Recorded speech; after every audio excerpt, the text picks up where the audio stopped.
Hello friends, welcome back to my channel Simnas food world. അപ്പോൾ ഇന്ന് ഞാൻ വന്നിട്ടുള്ളത് ഒരു നോൺ വെജ് റെസിപ്പി ആയിട്ടാണ് കേട്ടോ. കാരണം ഒരുപാട് നാളായി ഞാനൊരു നോൺ വെജ് റെസിപ്പിയുടെ വീഡിയോ ഇട്ടിട്ട്. അപ്പോൾ ഞാൻ ഇന്ന് വിചാരിച്ചു ഒരു നോൺ വെജ് റെസിപ്പിയുടെ വീഡിയോ ആയിട്ട് വരാമെന്ന്. അപ്പോൾ ഇന്ന് ഞാൻ കൊണ്ടുവന്നിരിക്കുന്നത് നല്ല നാടൻ രീതിയിൽ ബീഫ് വരട്ടിയതായിട്ടാണ്. അപ്പോൾ ബീഫൊക്കെ ഇഷ്ടപ്പെടുന്നവർക്ക് ഒത്തിരി ഉപകാരമാവുമെന്ന് വിചാരിക്കുന്നു. അപ്പോൾ എല്ലാവരും ഒന്ന് ഇതുവരെ ഇങ്ങനെ ട്രൈ ചെയ്യാത്തവർ ബീഫ് വരട്ടിയത് ഇങ്ങനെയൊന്ന് ട്രൈ ചെയ്ത് നോക്കുക കേട്ടോ. അപ്പോൾ നമുക്ക് പെട്ടെന്ന് തന്നെ ഈ റെസിപ്പിയിലോട്ട് കിടക്കാം. സ്റ്റൈലിലുള്ള ബീഫ് റെഡിയാക്കാനായിട്ട് ഞാനിപ്പോൾ ഇവിടെ എടുത്തിട്ടുള്ളത് ഒരു 3/4 കിലോ ബീഫ് എടുത്തിട്ടുണ്ട്. അത് നന്നായിട്ട് കഴുകി അതിലോട്ട് കുറച്ച് മഞ്ഞൾപ്പൊടി, അതുപോലെ ആവശ്യത്തിന് ഉപ്പ്, 1 ടീസ്പൂണോളം മുളക് പൊടി ഇട്ട് നന്നായിട്ട് കൈ വെച്ച് മിക്സ് ചെയ്ത് വെച്ചിട്ടുണ്ട് കേട്ടോ. അപ്പോൾ അങ്ങനെ ചെയ്ത് വെക്കുമ്പോഴുള്ള ഗുണങ്ങൾ അറിയാമല്ലോ. നമ്മുടെ പീസിലോട്ടൊക്കെ നന്നായിട്ട് ഉപ്പും മുളകും മഞ്ഞൾപ്പൊടിയൊക്കെ നന്നായിട്ട് മാരിനേറ്റ് ആയിക്കോളും. അപ്പോൾ അങ്ങനെയുള്ള ബീഫ് കഴിക്കാനായിട്ട് ഒരു പ്രത്യേക ടേസ്റ്റ് കേട്ടോ. അപ്പോൾ ഉണ്ടാക്കുന്നതിന് ഒരു അരമണിക്കൂർ ഇങ്ങനെ ചെയ്ത് വെച്ചാൽ കൂടുതൽ നല്ലതാണ് കേട്ടോ. അപ്പോൾ നമുക്ക് ഈ ബീഫ് ആദ്യം ഒന്ന് വേവിച്ചെടുക്കണം. അതിനായിട്ട് ഞാനൊരു കുക്കർ എടുത്തിട്ടുണ്ട്. ഇനി കുക്കറിലോട്ട് നമ്മൾ കഴുകി മാരിനേറ്റ് ചെയ്ത് വെച്ച ബീഫ് കംപ്ലീറ്റ് ആയിട്ട് അങ്ങോട്ട് ഇട്ട് കൊടുക്കുക. ഇനി നമുക്ക് ഈ കുക്കറിലോട്ട് ഇട്ട് കൊടുക്കേണ്ടത്, ഞാനിപ്പോൾ കണ്ടോ ഒരു വലിയ സൈസ് സവാള ചെറുതായിട്ട് കട്ട് ചെയ്ത് വെച്ചിട്ടുണ്ട്. അതായത് സ്ലൈസായിട്ട് നേരിയതായിട്ട് അരിഞ്ഞ് വെച്ചിട്ടുണ്ട്. അതുപോലെ ഒരു 4 പച്ചമുളക് നെടുകെ കീറിയെടുത്തിട്ടുണ്ട്. പിന്നെ കുറച്ച് കറിവേപ്പില, അത് നമുക്ക് ഈ ബീഫിൻ്റെ കൂടെ ഇട്ട് കൊടുക്കാം. പിന്നെ 1 ടീസ്പൂണോളം ഇഞ്ചി വെളുത്തുള്ളി പേസ്റ്റ് ചതച്ചെടുത്തതാണ് കേട്ടോ. ഒരുപാട് പേസ്റ്റ് ആക്കി എടുക്കണ്ട. അപ്പോൾ നമ്മുടെ ബീഫിന് ആ ഇഞ്ചി വെളുത്തുള്ളി പേസ്റ്റിൻ്റെ ഒരു പച്ച സ്മെല്ല് വരും. അതുകൊണ്ട് ജസ്റ്റ് ഒന്ന് ചതച്ചെടുത്താൽ മതി കേട്ടോ. അപ്പോൾ 1 ടേബിൾ സ്പൂണോളം ഇഞ്ചി വെളുത്തുള്ളി ചതച്ചെടുത്തത്. പിന്നെ 1/4 ടീസ്പൂൺ ഇല്ല കേട്ടോ, അതിലും കുറവ് മഞ്ഞൾപ്പൊടി ഇട്ട് കൊടുക്കുന്നുണ്ട്. പിന്നെ 1 ടീസ്പൂൺ നിറയെ നല്ല എരിവുള്ള മുളക് പൊടി, അത് നമുക്ക് ഇട്ട് കൊടുക്കാം. പിന്നെ 1.5 ടീസ്പൂൺ മല്ലിപ്പൊടി ഇട്ട് കൊടുക്കാം കേട്ടോ. 1.5 ടീസ്പൂൺ ഇട്ട് കൊടുത്തിട്ടുണ്ട്. പിന്നെ ചേർത്ത് കൊടുക്കുന്നത് 1/2 ടീസ്പൂൺ കുരുമുളക് പൊടി ഈ ഒരു സമയത്ത് ഇത്ര അളവിൽ മാത്രം ചേർത്ത് കൊടുത്താൽ മതി. അവസാനമായിട്ട് ചേർക്കുമ്പോഴാണ് കറക്റ്റായിട്ട് ആ ബീഫിൽ കുരുമുളക് പൊടിയുടെ ആ ഒരു ഫ്ലേവർ വരും കേട്ടോ. അപ്പോൾ ഇപ്പോൾ 1/2 ടീസ്പൂൺ മാത്രം നമുക്ക് ചേർത്ത് കൊടുക്കാം. പിന്നെ 1/2 ടീസ്പൂൺ ഗരം മസാല കൂടി നമുക്ക് ഇതിലോട്ട് ഇട്ട് കൊടുക്കാം. ഇനി ഇതെല്ലാം കൂടി നന്നായിട്ടൊന്ന് മിക്സ് ചെയ്തതിന് ശേഷം നമുക്കിതൊന്ന് വേവിച്ചെടുക്കണം. അപ്പോൾ വേവിച്ചെടുക്കുമ്പോൾ ശ്രദ്ധിക്കാം, ബീഫിൽ ഓൾറെഡി വെള്ളത്തിൻ്റെ കണ്ടൻറ്റ് ഉണ്ടാവും. അപ്പോൾ ആവശ്യത്തിന് മാത്രം വെള്ളം ഒഴിച്ചാൽ മതി കേട്ടോ. കാരണം ഇത് ഇവിടെ കിട്ടുന്ന ബീഫൊക്കെ അത്രയും ടെൻഡർ ആയിട്ടുള്ള ബീഫാണ്. അതുകൊണ്ട് പെട്ടെന്ന് വേവും കേട്ടോ.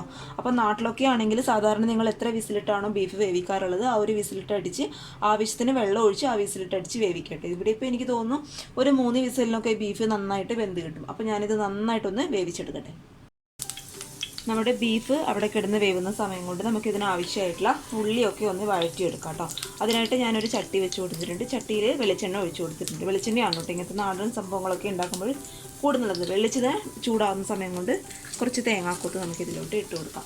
തേങ്ങാക്കൊത്തൊക്കെ ഇടുമ്പോൾ നമ്മുടെ ബീഫിനൊരു പ്രത്യേക ഒരു ടേസ്റ്റ് കേട്ടോ. അപ്പോൾ കയ്യിലുണ്ടെങ്കിൽ ചേർത്ത് കൊടുക്കുക. എന്നിട്ട് നന്നായിട്ട് അങ്ങ് വഴറ്റി കൊടുക്കുക. തേങ്ങാക്കൊത്തിൻ്റെ ആ ഒരു കളറ് നന്നായിട്ട് അങ്ങ് മാറണം, അതുവരെ വഴറ്റി കൊടുക്കുക.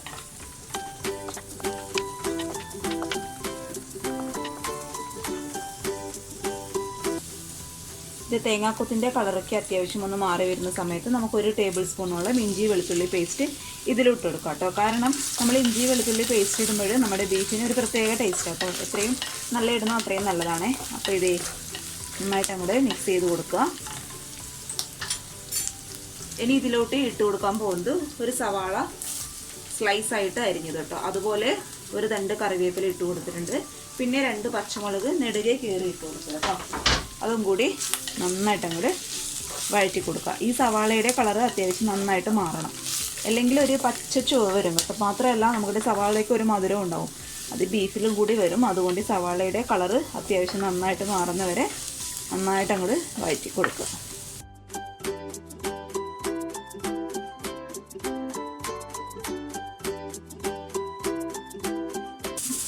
ഇത് നമ്മുടെ സവാളയുടെ കളറൊക്കെ അത്യാവശ്യം ഒന്ന് മാറി വന്നിട്ടുണ്ട്. ആ ഒരു സമയത്ത് ഒരു 1/4 ടീസ്പൂൺ മഞ്ഞൾപ്പൊടി, 1 ടീസ്പൂൺ നിറയെ നല്ല മുളക് പൊടി, അതായത് എരിവുള്ള മുളക് പൊടി ഇട്ട് കൊടുക്കുന്നുണ്ട്. അതുപോലെ 1 ടീസ്പൂൺ നിറയെ മല്ലിപ്പൊടി. ഇനി ഈ പൊടികളെല്ലാം ചേർത്ത് നന്നായിട്ട് അങ്ങോട്ട് നമുക്ക് വഴറ്റി കൊടുക്കാം. പൊടികളുടെ പച്ചമണം നന്നായിട്ട് മാറണം കേട്ടോ. അതിനുശേഷം മാത്രമേ നമ്മൾ വേവിച്ചെടുത്ത ബീഫ് അതുപോലെ തക്കാളിയൊക്കെ ഇതിലോട്ട് ഇട്ട് കൊടുക്കാൻ പറ്റുള്ളൂ. അതിന് മുന്നേ പൊടികളുടെ പച്ചമണം നന്നായിട്ട് മാറുന്നതിന് മുന്നേ വഴറ്റി കൊടുക്കുക കേട്ടോ. തക്കാളിയുടെ പച്ചമണമൊക്കെ അത്യാവശ്യം ഒന്ന് മാറുന്ന സമയത്ത് ഒരു മീഡിയം സൈസുള്ള തക്കാളി ഞാൻ ഇതിലോട്ട് ഇട്ട് കൊടുത്തിട്ടുണ്ട്. ബീഫിൽ നമ്മൾ തക്കാളി ഒരുപാട് അങ്ങ് ഉപയോഗിക്കില്ല കേട്ടോ, കാരണം ഒരു പുളിപ്പിന് വേണ്ടി മാത്രമേ തക്കാളി ആവശ്യമുള്ളൂ. തക്കാളി അധികം ആയി കഴിഞ്ഞാൽ നമ്മുടെ ബീഫിൻ്റെ ആ ഒരു ടേസ്റ്റ് അങ്ങ് പോകും. അപ്പോൾ നമ്മളൊരു റോസ്റ്റ് ചെയ്യുന്ന രീതിയിലാണ് ഉണ്ടാക്കുന്നതെങ്കിൽ തക്കാളിയുടെ അളവ് ഈ ഒരു അളവിൽ മാത്രം മതി. അതായത് ഒരു മീഡിയം സൈസുള്ള കുഞ്ഞൊരു തക്കാളി കേട്ടോ. ഓക്കെ, ഇനി ഇത് നന്നായിട്ട് അങ്ങ് വഴറ്റി കൊടുക്കുക. നമ്മുടെ തക്കാളിയുടെ മണം നന്നായിട്ട് മാറണം. ആ ഒരു പച്ച സ്മെല്ല് ഉണ്ടാവാനേ പാടില്ല. അതുവരെ അത് പോകുന്നവരെ നന്നായിട്ട് അങ്ങോട്ട് വഴറ്റി കൊടുക്കുക. ഇത് നമ്മുടെ തക്കാളിയൊക്കെ നന്നായിട്ട് വെന്ത് പേസ്റ്റ് പോലെ ആയിട്ടുണ്ട് കേട്ടോ. പച്ചമണമൊക്കെ കംപ്ലീറ്റ് ആയിട്ട് മാറിയിട്ടുണ്ട്.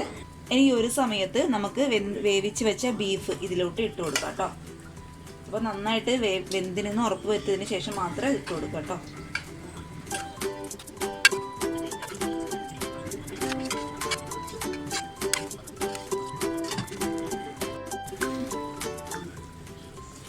ഇനി ഇത് നന്നായിട്ട് അങ്ങോട്ട് മിക്സ് ചെയ്ത് കൊടുക്കുക. അപ്പോൾ നിങ്ങളുടെ കുക്കറിൽ വെള്ളം ഉണ്ടെങ്കിൽ, അതായത് ബീഫ് വേവിച്ച വെള്ളം ഉണ്ടെങ്കിൽ ആ ഒരു വെള്ളം എന്ന് പറയുന്നത് ഈ ഒരു സമയത്ത് മിക്സ് ചെയ്ത് കൊടുക്കണ്ട. കാരണം നമ്മുടെ ഇത് പിന്നെ മസാല പിടിക്കാത്ത പോലെ ഉണ്ടാവും നമ്മുടെ പീസിലോട്ടൊക്കെ. അതുകൊണ്ട് ഇതൊന്ന് മസാല പിടിക്കുന്ന വരെ ഒന്ന് ഇളക്കി കൊടുക്കുക. അതിനുശേഷം ഒരു 5 മിനിറ്റ്, ഒരു 2-3 മിനിറ്റ് ഒന്ന് അടച്ച് വയ്ക്കുക. എന്നിട്ട് വെള്ളം ചേർത്ത് കൊടുക്കുക കേട്ടോ. വെള്ളം നിങ്ങൾക്ക് ആവശ്യമാണ് എന്നുണ്ടെങ്കിൽ. അപ്പോൾ ഇത് ഞാൻ നന്നായിട്ട് മിക്സ് ചെയ്ത് വെച്ചിട്ടുണ്ട്. ഇനി ഈ ഒരു സമയത്ത് നിങ്ങൾക്ക് ആവശ്യമായിട്ടുള്ള ഉപ്പൊക്കെ നോക്കുക കേട്ടോ. ഇനി ഇതൊരു 5 മിനിറ്റ് നമുക്കൊന്ന് അടച്ച് വയ്ക്കാം. ഇത് നമ്മൾ ബീഫ് വെള്ളമൊന്നും ഇല്ലാതെ മസാലയിൽ ഇങ്ങനെ വഴറ്റിയെടുക്കാൻ തുടങ്ങിയിട്ട് ഏകദേശം ഒരു 3-4 മിനിറ്റൊക്കെ ആയി. ഇനി ഈ ഒരു സമയത്ത് നമുക്ക് 1/2 ടീസ്പൂണോളം കുരുമുളക് പൊടി കേട്ടോ ഇതിലോട്ട് ഇട്ട് കൊടുക്കാം. ശേഷം കുക്കറിൽ നമ്മൾ വേവിച്ചെടുത്ത വെള്ളം കുറച്ച് ഞാൻ ഇതിലോട്ട് ചേർത്ത് കൊടുക്കുന്നുണ്ട്. ആ ഒരു വെള്ളത്തിൽ കിടന്ന് ലോ ഫ്ലെയിമിലിട്ട് അങ്ങ് വറ്റിച്ചെടുക്കാം കേട്ടോ. അപ്പോഴാണ് കറക്റ്റായിട്ട് ആ ബീഫിൻ്റെ ആ ഒരു ടേസ്റ്റ് വരിക. അഥവാ നിങ്ങൾ ബീഫ് വേവിച്ചെടുത്തതിന് ശേഷം കുക്കറിൽ വെള്ളം ഇല്ല എന്നുണ്ടെങ്കിൽ നന്നായിട്ട് തിളച്ചുകൊണ്ടിരിക്കുന്ന വെള്ളം കുറച്ച് മാത്രം ഒഴിച്ചു കൊടുത്താൽ മതി.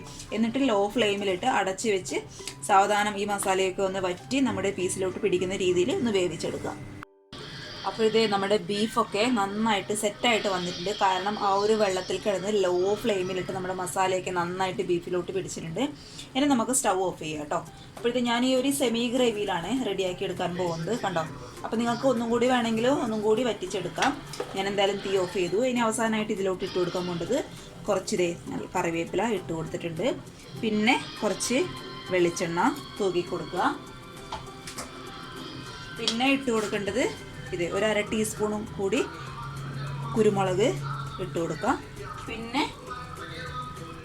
അതുപോലെ ഒരു 1/2 ടീസ്പൂൺ ഗരം മസാല. ഇനി ഇതെല്ലാം കൂടി നന്നായിട്ട് അങ്ങോട്ട് മിക്സ് ചെയ്ത് കൊടുക്കുക. കാണുമ്പോൾ തന്നെ അറിയാലോ അല്ലേ നല്ല ടേസ്റ്റാണെന്നുള്ള കാര്യം. അപ്പോൾ ഇത് ഒരു 5 മിനിറ്റ് നമുക്കൊന്ന് അടച്ച് വയ്ക്കാം കേട്ടോ. അടച്ച് വയ്ക്കുമ്പോഴേക്കും നമ്മൾ ഇട്ട് കൊടുത്ത പച്ച വെളിച്ചെണ്ണയുടെയും അതുപോലെ കുരുമുളകിൻ്റെയും കറിവേപ്പിലയുടെയും ഗരം മസാലയുടെയൊക്കെ ആ ഒരു ഫ്ലേവർ നന്നായിട്ട് പിടിച്ച് നല്ലൊരു ടേസ്റ്റ് ആയിരിക്കും കേട്ടോ.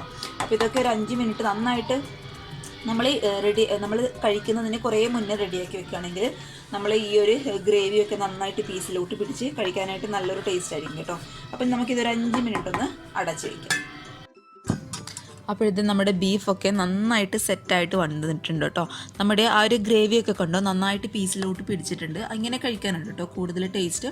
അപ്പോൾ ഇത് ബീഫിൻ്റെ കൂടെ കോമ്പിനേഷനായിട്ട് ഞാൻ റെഡിയാക്കിയിട്ടുള്ളത് ഗീ റൈസാണ്, അത് നെയ്ച്ചോറാണ്. അപ്പോൾ നെയ്ച്ചോറിൻ്റെ റെസിപ്പി ഓൾറെഡി ഞാൻ ഇട്ടിട്ടുണ്ട്. അപ്പോൾ കാണാത്തവർ ഒന്നുണ്ടെങ്കിൽ കണ്ടു നോക്കണേ. അപ്പോൾ ബീഫും നെയ്ച്ചോറും കൂടി നല്ലൊരു കോമ്പിനേഷനാണ്. അപ്പോൾ എല്ലാവരും ഒന്നിങ്ങനെ ട്രൈ ചെയ്ത് നോക്കാം. ട്രൈ ചെയ്ത് നോക്കിയിട്ട് അഭിപ്രായങ്ങളൊക്കെ അറിയിക്കുക. അതുപോലെ നിങ്ങളുടെ എരിവിനനുസരിച്ച് കുരുമുളക് പൊടി ഒന്ന് അഡ്ജസ്റ്റ് ചെയ്ത് കൊടുക്കുക കേട്ടോ. കാരണം ഞാനിപ്പോൾ എരിവ് നോക്കിയപ്പോൾ കുറച്ച് കുറവായിരുന്നു. അവസാനമായിട്ട് ഒരു നുള്ളു കുരുമുളക് പൊടി കൂടി ഞാൻ ഇതിലോട്ട് ഇട്ട് കൊടുത്തിട്ടുണ്ട്. അപ്പോൾ നിങ്ങളുടെ അരിവിനനുസരിച്ച് അതൊന്ന് അഡ്ജസ്റ്റ് ചെയ്ത് കൊടുക്കുക. അപ്പോൾ എല്ലാവരും ഒന്ന് ട്രൈ ചെയ്ത് നോക്കുക. ട്രൈ ചെയ്ത് നോക്കിയിട്ട് അഭിപ്രായങ്ങളൊക്കെ അറിയിക്കുക. അതുപോലെ ചാനലിലെ വീഡിയോസൊക്കെ കണ്ട് ഇഷ്ടപ്പെടുകയാണെങ്കിൽ തൊട്ട് താഴെയുള്ള സബ്സ്ക്രൈബ് ബട്ടൺ കൂടി ഒന്ന് പ്രസ് ചെയ്തേക്കാം കേട്ടോ. അപ്പോൾ അടുത്തൊരു നല്ല വീഡിയോ ആയിട്ട് കാണും വരെ thank you for watching Simnas food world. By.